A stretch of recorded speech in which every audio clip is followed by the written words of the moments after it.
Okay, so we are talking about our game design slash creating life project, and I told you how some of this excitement started with just creating a simple game of tic-tac-toe. And so for those of you who are interested in the back end programming of this, I'm going to take you through it. But for those of you who are just thinking about creating the game of life, or if we start talking about creating some other games, I want you to just think, the first step of game design is thinking about, or I don't know if it's the first step, but a first step of game design is just thinking about how the game is going to work. And so this is a game where you have two players.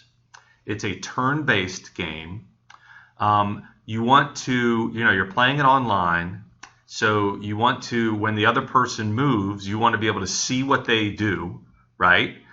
There's actually kind of a geographic element to it, a place element. They put something here, they put something here. So that's interesting, right? You have to track where things are placed.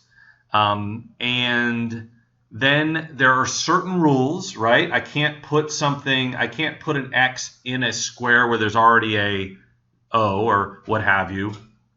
And then if they get all in a row, then it should notify that there's a winner. So if you're thinking about all the different games that we could program, that's a pretty good amount of elements, right? You have who's playing, and we got here where we had to register, and we know that, right, you can see here that there's Big Fraser and Little Fraser playing this game. We have the capacity to chat, which is important potentially in a game, but we'll talk about that a little bit more. You've already interacted with the chat element through the Academy. And so there's that. Now this game is already in play, and so I'm just going to show you. I think I can take one turn because my son's not online playing me, but we can take one turn and see how it works, and I'll step through sort of what happens behind the scenes. And then we'll take a little bit of a break, and those people who are interested in looking at the programming behind this, I'll show them. And, I don't expect you to get it immediately. This is some advanced stuff in terms of some jQuery stuff and some back-end database stuff. But it's stuff, there are elements that if you've gone through the full-on Young Programmers classes, you're at least getting experienced with it. And this is stuff, these are things, I should stop saying stuff. These are things that we're going to want to work on as part of this game design class, because there's no real reason that you can't take these ideas and start experimenting with programming specific games. And we're going to talk about type game options, and I'm going to even show you a couple of games here that I just quickly developed, or really are quickly developing. And this all leads to us working together on this creating life project. So let's just take a look here. And so I click, let's see, I am playing as O.